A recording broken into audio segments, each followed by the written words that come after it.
الحمد لله رب العالمين والصلاة والسلام على من كان نبيا وآدم بين الماء والطين وعلى آله وأصحابه أجمعين أما بعد فأعوذ بالله من الشيطان الرجيم بسم الله الرحمن الرحيم قال الله تبارك وتعالى في القرآن الكريم ألم يجدك يتيما فآوى صدق الله العظيم وصدق رسوله النبي الكريم ونحن على ذلك لمن الشاهدين والشاكرين والحمد لله رب العالمين قال الله تبارك وتعالى في شان وعظمة حبيبه الكريم إن الله وملائكته يصلون على النبي يا أيها الذين آمنوا صلوا عليه وسلموا تسليما اللهم صل وسلم وبارك على سيدنا ومولانا محمد صلى الله تعالى عليه وسلم طب القلوب ودوائها وعافية الأبدان وشفائها ونور الأبصار وضيائها وآله وصحبه دائما أبدا. مختصراً خطبہ مسنونہ کے بعد معزز و محترم سامعین اکرام السلام علیکم ورحمۃ اللہ وبرکاتہ. عرض و معروض کا سلسلہ دراز کرنے سے قبل اللہ کی بارگاہ میں دعا کر لیں کہ مالک و مولا مجھ حقیر و فقیر کو حق کہنے کی توفیق عطا فرمائے، ہم سبوں کو حق قبول کرنے کی اور اس پر عمل کرنے کی توفیق عطا فرمائے. حضرت عبداللہ بن عباس رضی اللہ تعالی عنہما سے روایت ہے، جب والد مصطفیٰ حضرت عبداللہ رضی اللہ تعالی عنہ کی وفات ہوئی تو فرشتوں نے اللہ تعالی کی بارگاہ میں عرض کیا، اے اللہ پاک، تیرے نبی صلی اللہ علیہ وآلہ وسلم بغیر والد کے رہ گئے. تو رب کریم نے فرمایا، انا لہو حافظ و نصیر، اے میرے فرشتوں، وہ میرے محبوب ہیں، ان کی حفاظت کرنے والا بھی میں ہوں، ان کا مددگار بھی میں ہوں. ایک روایت میں ہے اللہ تعالی نے فرمایا، انا ولیہ وحافظہ وحامیہ وربہ وعونہ ورازقہ وکافیہ، یعنی اے میرے فرشتوں، وہ میرے محبوب ہیں، میں ہی ان کا والی ہوں، میں ہی ان کا محافظ ہوں، میں ہی ان کا حامی ہوں، میں ہی ان کا رب ہوں، میں ہی ان کا مددگار ہوں، میں ہی ان کا رازق ہوں، اور میں ان کے لیے ہر طرح سے کافی ہوں. فصلوا علیہ وتبرکوا باسمہ، یعنی اے فرشتو، تم میرے محبوب پر درود بھیجو اور ان کے نام مبارک کی برکتیں حاصل کرو. دست بستہ سب فرشتے پڑھتے ہیں ان پر درود، دست بستہ سب فرشتے پڑھتے ہیں ان پر درود، کیوں نہ ہو پھر ورد اپنا الصلاۃ والسلام. مومنوں پڑھتے نہیں کیوں اپنے آقا پر درود، ہے فرشتوں کا وظیفہ الصلاۃ والسلام. تو درود شریف کا نذرانہ بانداز غلامانہ پوری ایمانداری کے ساتھ پیش کر لیں. اللہم صلی علی سیدنا و مولانا محمد صلی اللہ تعالی علیہ وسلم عدد ما فی علم اللہ صلاة دائمتا بدوام ملک اللہ.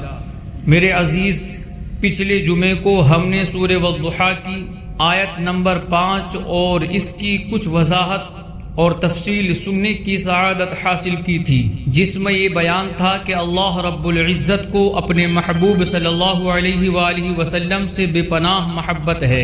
اتنی محبت ہے کہ وہ رب العالمین ہر معاملے میں اپنے محبوب صلی اللہ علیہ وسلم کی رضا چاہتا ہے، اور یہ رضا رب کائنات کو ایسی مطلوب ہے کہ محبوب کی مرضی پوری فرمانے میں بہت جلدی فرماتا ہے. کیا خوب کہا سیدی اعلیٰ حضرت رحمت اللہ تعالی علیہ نے، خدا کی رضا چاہتے ہیں دو عالم، خدا چاہتا ہے رضائے محمد صلی اللہ علیہ وسلم. غیر مسلموں کے دماغ میں ایک خبط یعنی خیال فاسد تھا. وہ کہتے تھے کہ ہم میں سے ہمارے ہی جیسے ایک بشر آخر نبوت کے بلند درجے پر کیسے پہنچ سکتے ہیں. یہ ان کے خبط کا ایک علاج ہے کہ محبوب ذیشان صلی اللہ علیہ وآلہ وسلم تمہارے جیسے ہرگز نہیں ہیں، بلکہ تم ہی کیا مخلوق میں کوئی بھی ان کی مثل نہیں ہے۔ ساری مخلوق کا یہ عالم ہے کہ سب اللہ تعالیٰ کی رضا چاہتے ہیں، اور محبوب ذیشان صلی اللہ علیہ وآلہ وسلم کی شان ہے کہ اللہ تعالیٰ کو ان کی رضا محبوب ہے۔ مصطفیٰ ہیں ساری خلقت کے لیے، ساری خلقت ہے برائے مصطفیٰ، ڈھونڈتے ہیں سب رضا اللہ کی، چاہتا ہے حق رضائے مصطفیٰ۔ میرے بزرگوں اور دوستوں، محبوب ذیشان مکی مدنی سلطان صلی اللہ علیہ وآلہ وسلم میں اور دیگر ساری مخلوقات میں کیا فرق ہے؟ رب کائنات نے یہاں اس کی 3 مزید مثالیں ذکر فرمائی ہیں۔ یہاں ذکر یہ ہے کہ محبوب ذیشان صلی اللہ علیہ وآلہ وسلم جیسا کوئی نہیں ہے، وہ اپنے ہر کمال میں یکتا اور بے مثال ہیں، مگر جو کلام کا رخ ہے وہ پیارے آقا صلی اللہ علیہ وسلم کی طرف ہے۔ یعنی اللہ تعالیٰ نے مخلوق کو یہ نہیں بتایا کہ ہمارے محبوب صلی اللہ علیہ وسلم ایسی شان والے ہیں، بلکہ اپنے محبوب صلی اللہ علیہ وسلم ہی کو مخاطب کر کے فرمایا، اے محبوب صلی اللہ علیہ وآلہ وسلم، کیا آپ کی ایسی شانیں نہیں ہیں؟ کیا آپ کے رب کریم نے آپ کو ایسے بلند مقامات عطا نہیں فرمائے؟ ضرور عطا فرمائے ہیں۔ سب سے بڑھ کر فضل تیرا اے کریم ہے وجود اقدس خیر الانوار، سب سے بڑھ کر فضل تیرا اے کریم ہے وجود اقدس خیر الورا، ہر کرم کی وجہ یہ فضل عظیم، صدقہ ہیں سب نعمتیں اس فضل کا۔ یہ ان آیات کریمہ کا ایک اسلوب ہے جو میں نے آپ کی خدمت میں عرض کیا۔ آئیے اب آیت کریمہ، اس کی وضاحت اور اس سے معلوم ہونے والی پیارے آقا صلی اللہ علیہ وسلم کی شانیں سنتے ہیں۔ اللہ تعالی فرماتا ہے، أَلَمْ يَجِدْكَ يَتِيمًا فَآوَىٰ، یعنی کیا اس نے تمہیں یتیم نہ پایا پھر جگہ دی۔ میرے بزرگوں اور دوستوں، آیت کریمہ میں لفظ یتیم کا معنی اور مطلب کیا ہے، یہ ایک پوری بحث ہے، اس کی طرف ہم بعد میں آتے ہیں۔ پہلے ذرا دیکھیے کہ رب رحمان نے اپنے محبوب صلی اللہ علیہ وسلم کے ساتھ کس پیارے انداز سے اظہار محبت فرمایا ہے۔ اپنے ذوق ایمانی کو کچھ تازہ کر کے اس انداز پر غور فرمائیے۔ اللہ تعالی نے اپنے محبوب ذیشان صلی اللہ علیہ وسلم پر ایک انعام فرمایا تھا، اس آیت میں اس انعام کا ذکر کیا جا رہا ہے۔ اب معاملہ یہ ہے کہ جب انعام اور احسان کسی کو یاد دلایا جاتا ہے تو اس کے 2 مقصد ہوتے ہیں۔ نمبر 1، کسی کو انعام اس لیے یاد دلایا جاتا ہے تاکہ وہ احسان مانے اور فرما برداری اختیار کرے، جیسے اللہ تعالیٰ نے سورہ رحمان میں بار بار فرمایا، فَبِأَيِّ آلَاءِ رَبِّكُمَا تُكَذِّبَانِ، یعنی تو اے جن و انسان، تم دونوں اپنے رب کی کون کون سی نعمتوں کو جھٹلاؤ گے۔ سورہ واقعہ میں فرمایا، نحن خلقناکم فلولا تصدقون، یعنی ہم نے تمہیں پیدا کیا تو تم کیوں سچ نہیں مانتے۔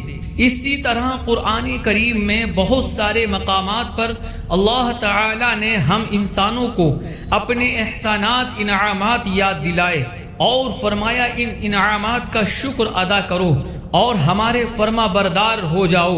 یہ قرآن کریم کا ہم عام انسانوں سے متعلق اسلوب ہے، ہمیں احسان یاد دلایا جاتا ہے تاکہ ہم فرما برداری اختیار کریں۔ نمبر 2، احسان یاد دلانے کا ایک طریقہ اور دوسرا مقصد یہ ہوتا ہے، اور وہ ہوتا ہے تسلی دینا۔ سامنے والے کو تسلی دی جاتی ہے کہ جو تمہارے لیے پہلے اتنا کچھ کر چکا ہے وہ مزید بھلائیاں کیوں نہیں کرے گا۔ یہی اسلوب یہاں اختیار کیا گیا۔ معاملہ یہ تھا کہ کچھ دنوں کے لیے وحی نہیں آئی تھی، رسول اکرم صلی اللہ علیہ وسلم کا دل مبارک اداس تھا۔ غیر مسلم مکے کے کافر اسے غلط رنگ دے رہے تھے۔ وہ کہتے تھے محمد صلی اللہ تعالی علیہ وسلم کے رب نے انہیں چھوڑ دیا ہے، معاذ اللہ۔ اس پر اللہ تعالی نے سورہ والضحیٰ نازل فرمائی اور اس میں یہ احسانات گنوائے، فرمایا أَلَمْ يَجِدْكَ يَتِيمًا فَآوَىٰ، کیا اس نے تمہیں یتیم نہ پایا پھر جگہ دی، وَوَجَدَكَ ضَالًّا فَهَدَىٰ، اور اس نے تمہیں اپنی محبت میں گم پایا تو اپنی طرف راہ دی، وَوَجَدَكَ عَائِلًا فَأَغْنَىٰ، اور اس نے تمہیں حاجت مند پایا تو غنی کر دیا۔ یعنی اے پیارے محبوب صلی اللہ علیہ وآلہ وسلم، آپ کا رب کریم جس نے پہلے آپ پر ایسے ایسے انعامات اور احسانات فرمائے ہیں، کیا وہ رب رحمان آپ کو چھوڑ دے گا، آپ سے ناراض ہو جائے گا؟ نہیں نہیں، ایسا ہرگز نہیں ہوگا۔ آپ تسلی رکھیے، اپنا دل پرسکون رکھیے، آپ کا رب ہمیشہ آپ کے ساتھ ہے۔ جیسے پہلے آپ پر انعامات فرماتا ہے، یہ انعامات کی بارش ہمیشہ آپ پر برستی ہی رہے گی۔ رحمت للعالمین ہو اور شفیع المذنبی ہو، فضل رب سے کیا نہیں ہو، بعد رب کے بس تم ہی ہو۔ یا نبی سلام علیکہ، یا رسول سلام علیکہ، یا حبیب سلام علیکہ، صلوات اللہ علیکہ۔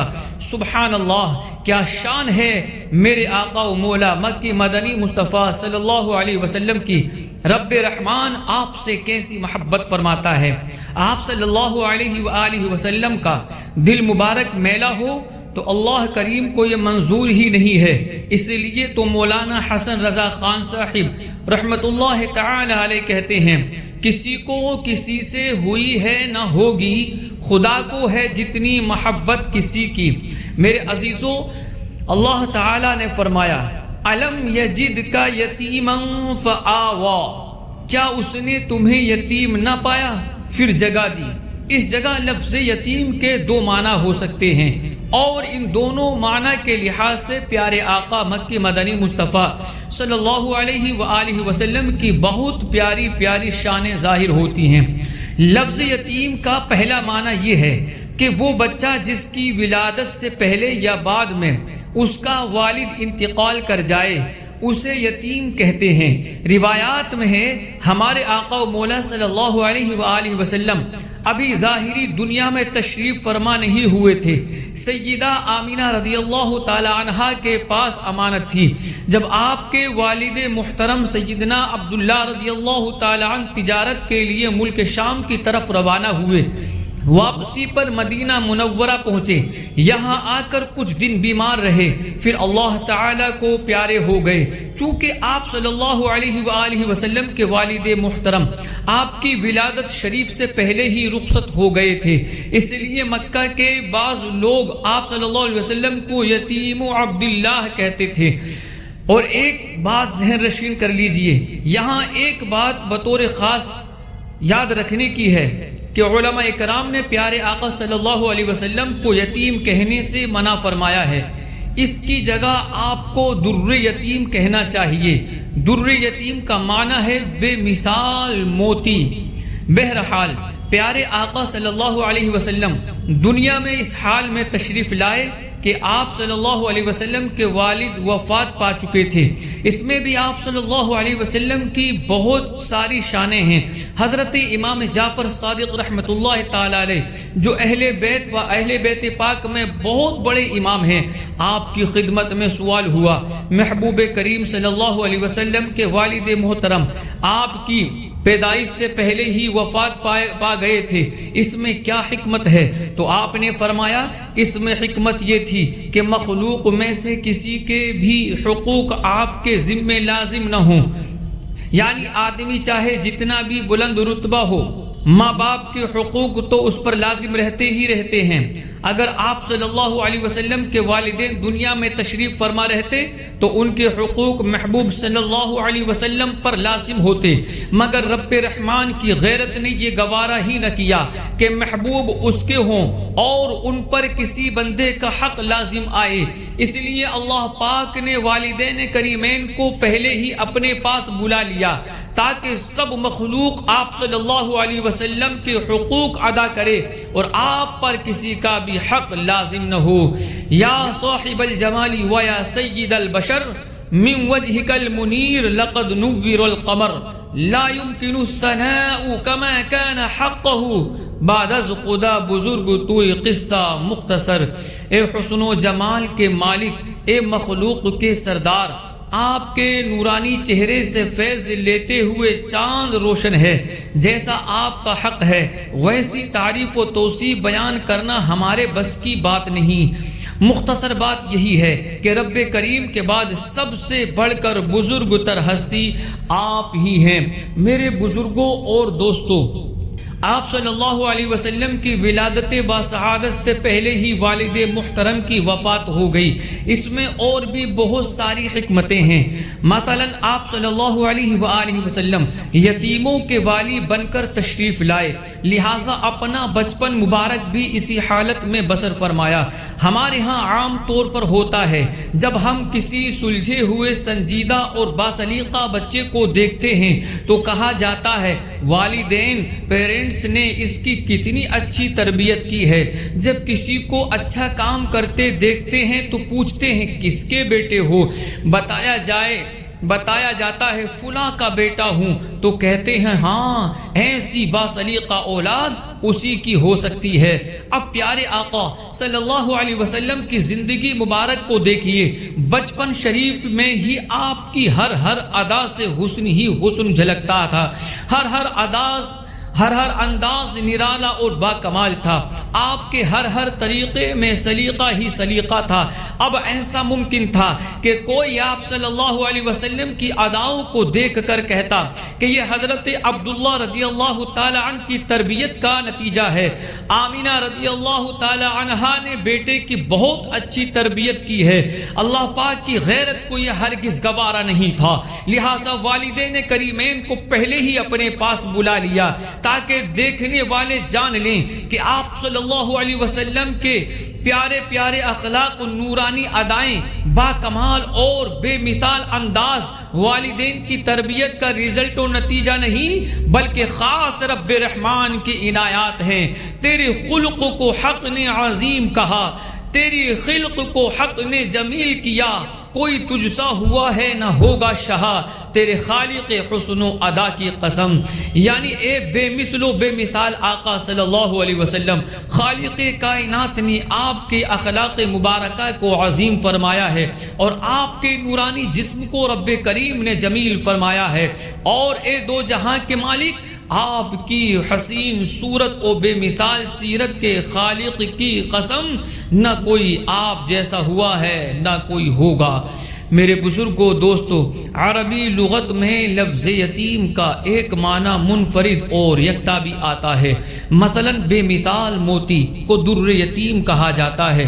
اللہ کریم نے فرمایا الم یجد کا یتیما فآوا، کیا اس نے تمہیں یتیم نہ پایا پھر جگہ دی۔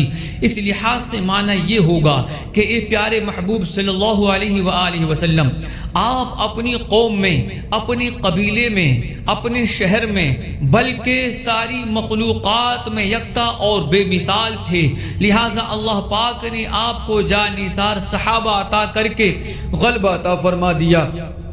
اس میں اب صحابہ اکرام علیہم الرضوان کی بھی شان کا اظہار ہے کہ اس صورت میں لفظ فآوا کا مصداق صحابہ کرام ٹھہرتے ہیں، یعنی پیارے محبوب صلی اللہ علیہ وآلہ وسلم ہر کمال میں یکتا اور بے مثال تھے، لہٰذا آپ کو تمام نبیوں کے صحابیوں کی نسبت بے مثال صحابی عطا کر دیے گئے تھے۔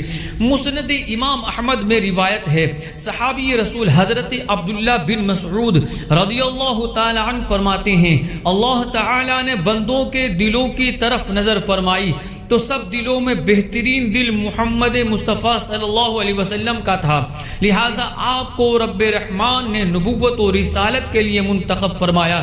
پھر رب کریم نے باقی بندوں کی دلوں کی طرف نظر فرمائی تو صحابہ اکرام کے دل سب بندوں سے بہترین تھے، لہٰذا انہیں نبی کریم صلی اللہ علیہ وسلم کی خدمت اور دین پر قربانیوں کے لیے منتخب فرما لیا۔ صدیق و عمر، عثمان و علی اور ان کے سوا اصحاب نبی قربان رہے آقا پہ سبھی کی خوب رفاقت، کیا کہنا۔ اس لیے تو ہم یہ نعرہ لگاتے ہیں کہ ہر صحابی نبی جنتی جنتی، سب صحابیات بھی جنتی جنتی، چار یاران نبی جنتی جنتی، حضرت صدیق بھی جنتی جنتی، اور عمر فاروق بھی جنتی جنتی، عثمان غنی جنتی جنتی، فاطمہ اور علی جنتی جنتی ہیں، حسن و حسین بھی جنتی جنتی۔ ولید بن مغیرہ مکے کا ایک بڑا کافر تھا، ایک مرتبہ یہ بارگاہ رسالت میں آیا، کہنے لگا اگر نبوت واقعی کوئی بڑا منصب ہے تو اس منصب کے لائق تو میں ہوں۔ اب ذرا اس کی بے وقوفی دیکھیے کہ اس نے منصب نبوت کے معیار کیا رکھا ہے۔ کہنے لگا میں نبوت کا زیادہ حقدار ہوں۔ وہ کیوں؟ اس لیے کہ میں عمر میں بڑا ہوں اور میرے پاس مال بھی زیادہ ہے۔ اسی طرح ابو جہل بولا میں اس وقت تک ایمان نہ لاؤں گا جب تک مجھے بھی نبی نہ بنا دیا جائے۔ یعنی یہ کہنا چاہ رہے تھے کہ اللہ تعالیٰ نے اگر نبی بنانا ہی تھا تو محمد صلی اللہ علیہ وآلہ وسلم ہی کا انتخاب کیوں کیا گیا؟ وہ بھی تو ہم جیسے ہی ہیں، بلکہ عمر میں بھی ہم بڑے ہیں، مال بھی ہمارے پاس زیادہ ہے، سرداریاں بھی ہمارے پاس ہیں، لہٰذا نبوت کے زیادہ حقدار تو ہم تھے۔ اللہ تعالیٰ نے اس پر آیت کریمہ نازل فرمائی، ارشاد ہوا اللہ اعلم حیث یجعل رسالتہ، یعنی اللہ اسے خوب جانتا ہے جہاں وہ اپنی رسالت رکھے۔ مطلب یہ ہے کہ اے ابو جہل، اے ولید بن مغیرہ، تم بے وقوف ہو، نبوت کسبی نہیں ہے کہ مال یا اعمال کے بدلے میں مل جائے، نبوت تو خاص اللہ تعالیٰ کا عطیہ ہے۔ جیسے قیمتی موتے گھڑے مٹکے میں نہیں رکھا جاتا، اس کے لیے خاص قیمتی تجوری بنائی جاتی ہے، یوں ہی نبوت کا قیمتی موتی بھی۔ مطلب یہ ہے کہ اے ابو جہل، اے ولید بن مغیرہ، تم بے وقوف ہو، نبوت کسبی نہیں ہے کہ مال یا اعمال کے بدلے میں مل جائے، نبوت تو خاص اللہ تعالیٰ کا عطیہ ہے۔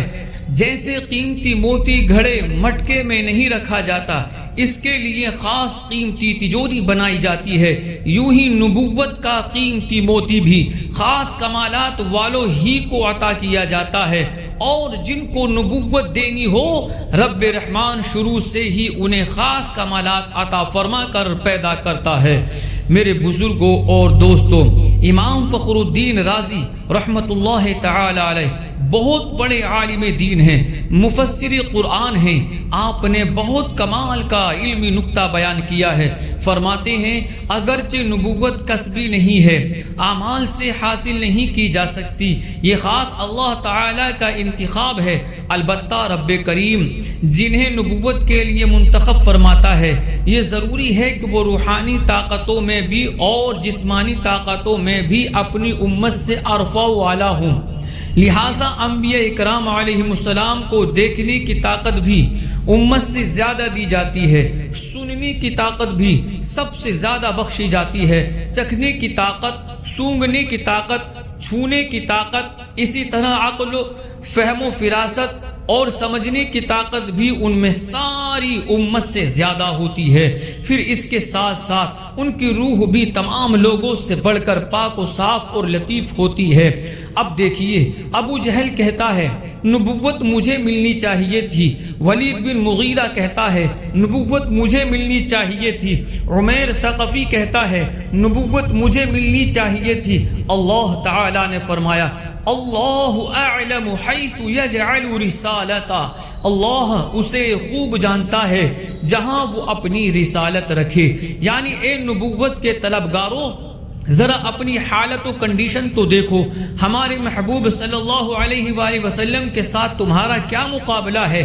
ان کی شان یہ ہے کہ نگاہ اٹھائیں تو عرش تک دیکھتے ہیں، تمہیں دیوار کے پیچھے کا نظر نہیں آتا، وہ توجہ فرمائیں تو آسمان کی آوازیں سن لیتے ہیں، تمہیں 2 میل دور کی آواز سنائی نہیں دیتی، وہ بولے تو حکمت کے پھول جھڑتے ہیں، تمہاری زبان سے بکواسات کے علاوہ نکلتا کچھ نہیں ہے، وہ قدم اٹھائیں تو رات کے مختصر سے حصے میں عرش سے اوپر تک کا سفر کر کے واپس آ جاتے ہیں، تمہیں ملک شام تک جانے میں 2 مہینے لگ جاتے ہیں۔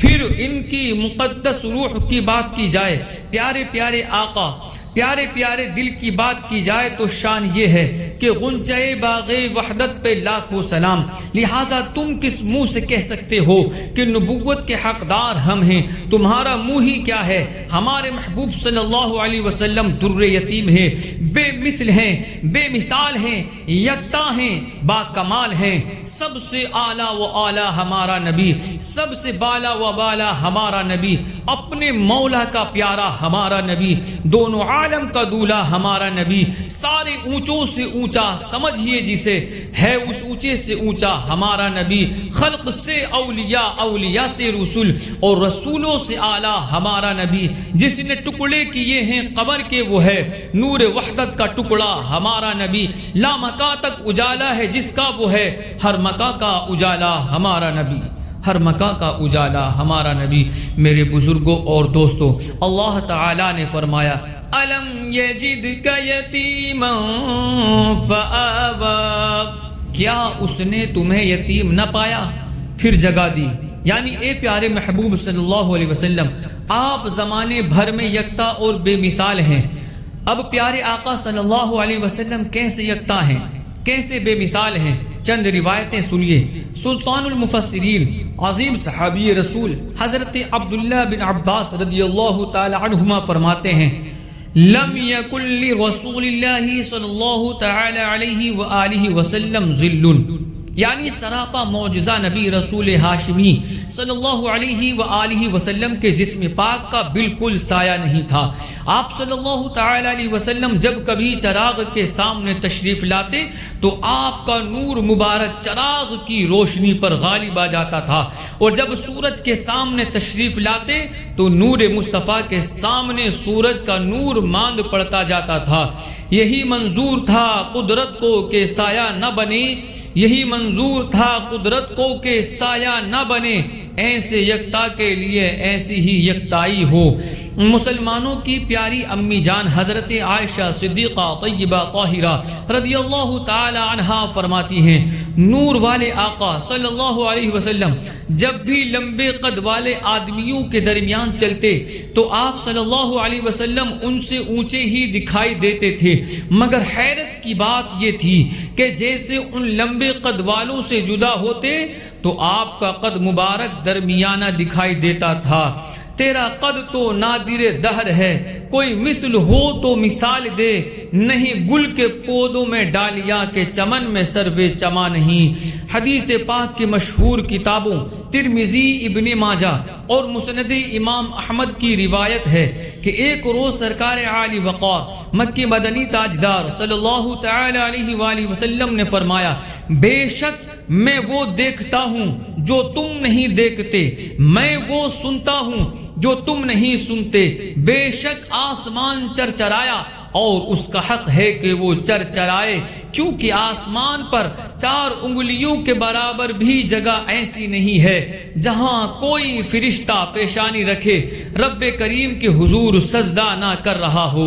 سبحان اللہ۔ میرے بزرگوں اور دوستوں، اول تو نگاہ مصطفیٰ کا کمال دیکھیے، زمین تو زمین رہی، آسمان زمین سے کئی گنا بڑا ہے، اور سرکار عالی وقار مکی مدنی تاجدار صلی اللہ علیہ وسلم زمین پر رہ کر آسمان کا مشاہدہ فرما رہے ہیں، اور دیکھیے کتنا گہرا مشاہدہ ہے کہ آسمان کا 4 انگلیوں کے برابر حصہ بھی ایسا نہیں جو نگاہ مصطفیٰ سے چھپا ہو۔ رسول رحمت شفیع امت صلی اللہ علیہ وآلہ وسلم زمین پر بیٹھ کر دیکھ رہے ہیں کہ آسمان پر 4 انگلیوں کے برابر بھی جگہ خالی نہیں ہے کہ جہاں کوئی فرشتہ پیشانی رکھے رب کریم کے حضور سجدہ نہ کر رہا ہو۔ پھر سماعت مصطفیٰ کا بھی کمال دیکھیے، آسمان یہاں سے ہزاروں کلومیٹر دور ہے، ہم جیسے عام انسانوں کو تو دوسرے کمرے میں بیٹھے لوگوں کی آواز سنائی نہیں دیتی، اور سرور عالم نور مجسم صلی اللہ علیہ وسلم کے مبارک کان ایسے ہیں کہ زمین پر بیٹھ کر ہزاروں کلومیٹر دور آسمان کے چرچرانے کی بھی آواز سن لیتے ہیں۔ اس لیے تو امام اہل سنت فرماتے ہیں، دور و نزدیک کے سننے والے وہ کان، کان لعل کرامت پہ لاکھوں سلام، جس طرف اٹھ گئی دم میں دم آ گیا، اس نگاہ عنایت پہ لاکھوں سلام، مصطفیٰ جان رحمت پہ لاکھوں سلام، شمع بزم ہدایت پہ لاکھوں سلام۔ حدیث پاک میں ہے، ہمارے پیارے پیارے آقا رسول خدا احمد مجتبیٰ صلی اللہ علیہ وآلہ وسلم نے فرمایا، میرا جو بھی امتی مجھ پر درود پڑھتا ہے وہ جہاں بھی ہو اس کی آواز مجھ تک پہنچتی ہے۔ سبحان اللہ، کیا عظیم الشان سماعت ہے۔ درود پاک پڑھنے والے درود پڑھتے ہیں، کوئی ہندوستان سے پڑھ رہا ہے، کوئی ترکستان میں پڑھ رہا ہے، تو کوئی بخارا میں پڑھ رہا ہے، کوئی سمرقند میں، کوئی امریکہ میں درود پڑھ رہا ہے، کوئی افریقہ میں، کوئی جاپان میں بیٹھا درود شریف کے نذرانے پیش کر رہا ہے، کوئی عراق میں، غرض پوری دنیا میں جہاں جہاں بھی مسلمان عاشقان رسول ہیں وہ درود پاک پڑھتے ہیں۔ پھر یہ 1 2 نہیں بلکہ ہزاروں لاکھوں مسلمان ہیں، کوئی وقت ایسا نہیں گزرتا کہ کہیں درود پاک نہ پڑھ رہا ہو، دن ہو یا رات، صبح ہو یا شام، دوپہر ہو یا آدھی رات، ہر وقت لاکھوں کی تعداد میں عاشقان رسول بارگاہ مصطفیٰ میں درودوں کے نذرانے پیش کر رہے ہیں، اور رب کائنات نے اپنے محبوب صلی اللہ علیہ وسلم کے مبارک کانوں کو یہ شان عطا فرمائی ہے کہ آپ ہر وقت سب کا درود سماعت فرماتے ہیں، واللہ وہ سن لیں گے، فریاد کو پہنچیں گے، اتنا بھی تو ہو کوئی جو آہ کرے دل سے۔ میرے عزیزو، ہمارے آقا و مولا مکی مدنی مصطفیٰ صلی اللہ علیہ وسلم سراپا معجزہ ہیں۔ آپ صلی اللہ علیہ وسلم کے منہ مبارک ایسے بے مثال اور با کمال ہیں کہ صدیاں گزر گئی، آج بھی الحمدللہ دنیا میں ہزاروں عاشقان رسول کے پاس صحیح سلامت موجود ہیں۔ آج بھی منہ مبارک کی برکت سے شفا ملتی ہے، منہ مبارک کی برکت سے مشکلات حل ہوتی ہیں۔ سرکار عالی وقار مکی مدنی تاجدار صلی اللہ علیہ وسلم کے منہ مبارک ہاتھوں کی بات کیجئے تو یہ وہ مبارک ہاتھ ہیں کہ ان کی برکت سے شفا ملتی ہے۔ ہاتھ مبارک جس چیز کو چھو جائیں اسے زندگی بخش دیتے ہیں۔ ایک مرتبہ آپ صلی اللہ علیہ وسلم نے آصف زدہ پر ہاتھ مبارک پھیرا تو اسے شفا مل گئی۔ حضرت قتادہ رضی اللہ تعالی عنہ کی آنکھ نکل گئی تھی، سرکار صلی اللہ علیہ وآلہ وسلم نے اپنے پاکیزہ ہاتھ سے آنکھ کا ڈھیلا واپس اس کے مقام پر رکھا تو شفا نصیب ہوئی۔ حضرت عبداللہ رضی اللہ تعالی عنہ کی ٹانگ ٹوٹ گئی تھی، سرکار صلی اللہ علیہ وسلم نے ہاتھ مبارک پھیرا تو ٹوٹی ٹانگ درست ہو گئی۔ غزوہ بدر کے موقع پر حضرت عکاشہ رضی اللہ تعالی عنہ کی تلوار ٹوٹ گئی تھی، سرکار صلی اللہ علیہ وسلم نے اپنے ہاتھ مبارک سے انہیں ٹہنی پکڑائی تو وہ سفید چمکتی ہوئی تلوار بن گئی۔ ایک مرتبہ حضرت بشر بن معاویہ رضی اللہ تعالی عنہ کے سر پر ہاتھ پھیرا تو ان کی یہ حالت اور کنڈیشن ہو گئی کہ جس مریض کو ہاتھ لگاتے وہ شفا پا جاتا تھا۔ اور آپ صلی اللہ علیہ وسلم نے ایک صحابی رضی اللہ تعالی عنہ کے جسم پر ہاتھ لگایا تو ساری زندگی ان کے جسم سے تازہ خوشبو مہکتی رہی۔ اسی طرح زبان مبارک کی بات کیجئے تو سبحان اللہ کیا شان ہے۔ اعلیٰ حضرت فرماتے ہیں وہ زبان جس کو سب کن کی کنجی کہیں، وہ زباں جس کو سب کن کی کنجی کہیں، اس کی نافذ حکومت پہ لاکھوں سلام، اس کی نافذ حکومت پہ لاکھوں سلام۔ زبان مبارک سے بس بات نکلنے کی دیر ہوتی تھی، جو فرماتے وہی ہو جاتا تھا۔ ایک مرتبہ حضرت علی المرتضی شیر خدا رضی اللہ تعالی عنہ نے عرض کیا، یا رسول اللہ صلی اللہ علیہ وآلہ وسلم، سردی لگ رہی ہے۔ تو آپ صلی اللہ علیہ وسلم نے دعا کی، یا اللہ علی سے سردی گرمی دور فرما۔ اس دعا کے بعد مولا علی رضی اللہ تعالی عنہ کی یہ حالت ہو گئی کہ نہ آپ کو سردی لگتی تھی نہ گرمی۔ آپ گرمیوں میں موٹے کپڑے پہنتے تھے اور سردیوں میں باریک پہنتے تھے۔ اسی طرح چہرے انور کی بات کیجئے تو دیکھنے والے کہا کرتے ہیں، اللہ اللہ، یاد آتا ہے خدا دیکھ کے صورت تیری۔ بلکہ یہ تو سراپا معجزہ نبی رسول ہاشمی صلی اللہ علیہ وآلہ وسلم کے جسم مبارک کے مقدس اعضاء کے معجزات ہیں۔ اگر صرف آپ صلی اللہ علیہ وسلم کے نام پاک ہی کی بات کی جائے تو نام مقدس محمد کی ایسی ایسی برکات ہیں کہ واہ سبحان اللہ۔ بنی اسرائیل کے 100 سالہ گنہگار یا 200 سالہ گنہگار نے نام پاک کی تعظیم کی، اسے چوم کر آنکھوں سے لگایا۔ رب کائنات کو یہ ادا ایسی پسند آئی کہ اس کے 100 سال یا 200 سال کے گناہ معاف فرما کر بخشش سے نواز دیا۔ روایات کے مطابق جس گھر میں محمد نام والا ہو اس گھر میں برکت ہوتی ہے۔ ایک حدیث پاک میں ہے، جو میری محبت میں میرے نام کی برکت لینے کے لیے اپنے بیٹے کا نام محمد رکھے، وہ اور اس کا بیٹا جنت میں جائیں گے۔ سبحان اللہ۔ یہ ہیں ہمارے آقا صلی اللہ علیہ وسلم کے ظاہری جسم مبارک کے کمالات۔ جب ظاہری جسم مبارک کی یہ شان ہے تو سوچئے روح مقدس کے کمالات کا کیا عالم ہوگا۔ ہم جیسوں کا ناقص علم ان محبوب ذیشان صلی اللہ علیہ وسلم کے روحانی کمالات تک تو رسائی ہی نہیں کر سکتا۔ میرے آقا صلی اللہ علیہ وسلم ایسے اعلیٰ، ایسے عرفہ، ایسے نرالے اور ایسے یکتا، ایسے بے مثال، ایسے با کمال ہیں کہ آپ صلی اللہ علیہ وسلم کی ایسی یکتائی کو بیان کرتے ہوئے اللہ تعالی نے فرمایا، أَلَمْ يَجِدْكَ يَتِيمًا فَآوَى، کیا اس نے تمہیں یتیم نہ پایا پھر جگہ دی؟ یعنی اے محبوب صلی اللہ علیہ وآلہ وسلم، آپ ساری کائنات میں یکتا اور بے مثال ہیں، لہٰذا رب رحمان نے آپ کو سارے جہانوں کا نبی بھی بنا دیا، سارے جہانوں کے لیے رحمت بھی بنا دیا، اور انتہائی جانثار سب امتوں سے نرالے اور بے مثال صحابہ بھی آپ کی خدمت کے لیے منتخب فرما دیے۔ منتخب آپ کی ذات والا ہوئی، نام پاک آپ کا مصطفیٰ ہو گیا۔ آپ وہ نور حق ہیں کہ قرآن میں وصف رخ آپ کا والضحیٰ ہو گیا۔ ایسا اعزاز کس کو خدا نے دیا، جیسا بالا تیرا مرتبہ ہو گیا۔ اللہ پاک ہمیں ایسی بے مثل و بے مثال نبی رسول ہاشمی محبوب نبی صلی اللہ علیہ وآلہ وسلم کی غلامی میں جینا، آپ کی غلامی ہی میں مرنا، اور آپ صلی اللہ علیہ وسلم کی غلامی کا تاج سر پر سجائے ہوئے ہی قیامت کے دن اٹھنا نصیب فرمائے۔ آمین بجاہ خاتم النبیین صلی اللہ علیہ وآلہ وسلم۔ بیان کو اختتام کی طرف لاتے ہوئے ایک شرعی مسئلہ عرض کرتا ہوں۔ مسئلہ یہ ہے کہ گھر میں صدقہ کی چیز رکھنے کو منحوس سمجھنا بدشگونی ہے۔ مطلب یہ ہے کہ عوام میں یہ ایک عام خیال پایا جاتا ہے کہ مثلا گوشت وغیرہ کے ذریعے یا پیسوں کے ذریعے جب صدقہ دیتے ہیں تو عموماً گھر کی بوڑھی خواتین کہا کرتی ہیں، صدقے کی چیز ہے زیادہ دیر گھر نہ رکھو، جسے دینی ہے دے ڈالو ورنہ نحوست آئے گی۔ یوں ہی گھروں میں صدقہ باکس رکھے ہوتے ہیں، ان کے متعلق بھی بعض دفعہ خیال آتا ہے کہ صدقے کی رقم گھر رکھی ہے، اس کے سبب نحوست آئے گی۔ یہ محض غلط فہمی ہے۔ حدیث پاک میں ہے، ہر دن کی ایک نحوست ہوتی ہے، اسے صدقے کے ذریعے دور کرو۔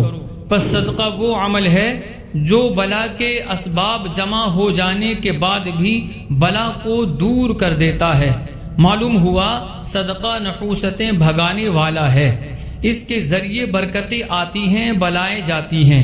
ہاں صدقہ کیا تو اسے جلد از جلد قریبوں وغیرہ تک پہنچا دینا چاہیے، دیر نہیں کرنی چاہیے، یہ صدقے کے آداب میں سے ہے۔ اللہ پاک ہمیں درست اسلامی احکام سیکھنے اور ان پر عمل کرنے کی توفیق عطا فرمائے۔